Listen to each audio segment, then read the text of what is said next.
શહેરના આડેધડ વિકાસને લીધે આજે પર્યાવરણનું જતન કરવું ઘણું મુશ્કેલ બની ગયું છે. આ સાથે ગ્રીન કવર ઘટતા પક્ષીઓના કુદરતી આશ્રય પણ છીનવાઈ રહ્યા છે. ત્યારે ગુજરાતમાં સૌપ્રથમ વખત અમદાવાદમાં વસતા પક્ષીઓનો અમદાવાદ સિટી બર્ડ એટલાસના નામે એક સર્વે હાથ ધરવામાં આવ્યો છે. ખાસ વાત તો એ છે કે લગભગ 1 વર્ષ સુધી ચાલનાર આ પ્રોજેક્ટમાં પક્ષીઓની ગણતરીની સાથે સાથે પક્ષીઓ કયા સમયે કયા સ્થળાંતર કરે છે વગેરેનો અભ્યાસ કરી संपूर्ण डेटा तैयार करवामा आवशे. मैं डॉक्टर शोमन मुखर्जी हूँ. मैं एसोसिएट प्रोफेसर अहमदाबाद यूनिवर्सिटी में काम करता हूँ एंड मेरा background mostly wild life ecology and conservation में काम करता हूँ.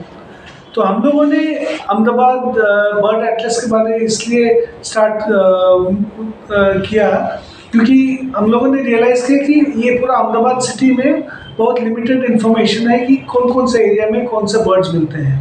तो हम लोगों ने डिसाइड किया कि अगर हम लोग सिटीजन्स के थ्रू से कुछ डेटा कलेक्ट कर सकते हैं, क्योंकि काफ़ी सारा इंथुजियास्टिक बर्डर्स है अहमदाबाद में, हम लोग उनके थ्रू से डेटा कलेक्ट करके अलग अलग ये जो पूरा अहमदाबाद सिटी का 500 स्क्वायर किलोमीटर एरिया है, कौन कौन से बर्ड स्पीशीज़ कहाँ मिलते हैं, अलग अलग सीजन में कैसे बर्ड्स के नंबर्स चेंज होते हैं, टाइप चेंज होते हैं, इस टाइप का इंफॉर्मेशन कलेक्ट करने के लिए हम लोगों ने ये पूरा bird Atlas completely volunteer driven शुरू किया है.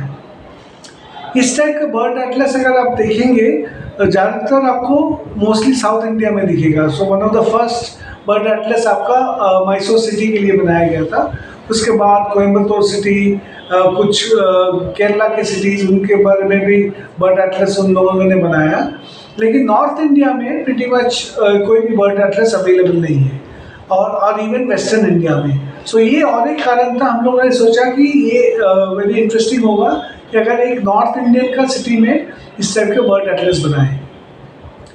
बर्ड एटलस का और एक फ़ायदा ये है कि इसके थ्रू से अगर बर्ड्स के बारे में सोचें कि अभी ऑलमोस्ट सेकेंड या थर्ड जनरेशन के बच्चे लोग सिटी में बड़े हो रहे हैं, तो इनका कुछ नेचर के साथ कनेक्टेडनेस पूरा ख़त्म हो गया है, बिकॉज इन लोग उतना वाइल्ड लाइफ अलग अलग जानवर नहीं दे सकते हैं. तो हम लोगों ने सोचा कि ये बर्ड्स बिकॉज ये सब जगह अवेलेबल है, काफ़ी इजीली इनको दिख जाएगा. तो ये बर्ड एटलस के थ्रू से, वॉलंटियर्स के थ्रू से इनको एक नेचर अवेयरनेस भी होगा कि अलग अलग क्या टाइप का वाइल्ड लाइफ मिलते हैं, उनके बारे में जानकारी होगी.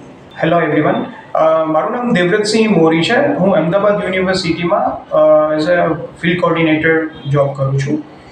સો આ અમદાવાદ સિટી બર્ડ એટલાસ એ અમદાવાદ યુનિવર્સિટી દ્વારા ચલાવવામાં આવતો પ્રોગ્રામ છે કે પ્રોજેક્ટ છે, જે ગુજરાતની well known bird conservation society Gujarat સંસ્થા સાથે જોડાઈને આ એક પ્રોગ્રામ અમે લોકો ચલાવીએ છીએ.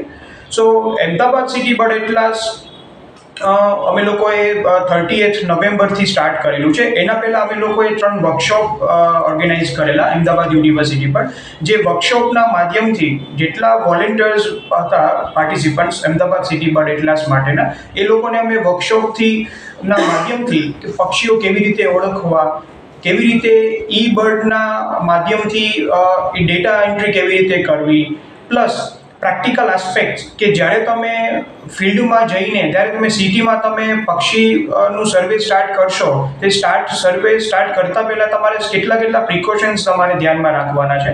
સો આવા બધા ટાઈપની ઇન્ફોર્મેશન આપતા અમે બહુ સરસ માહિતીસભર 3 વર્કશોપ અમે લોકોએ પાર્ટિસિપન્ટ્સ માટે ઓર્ગેનાઇઝ કરેલા. સો ફાઇનલી અત્યારે અમે લોકો લગભગ 180 જેટલા ઓલ ઓવર અમદાવાદ સિટીમાંથી અમને વોલેન્ટિયર્સ મળ્યા છે પર્ટિક્યુલર આ પ્રોજેક્ટ માટે.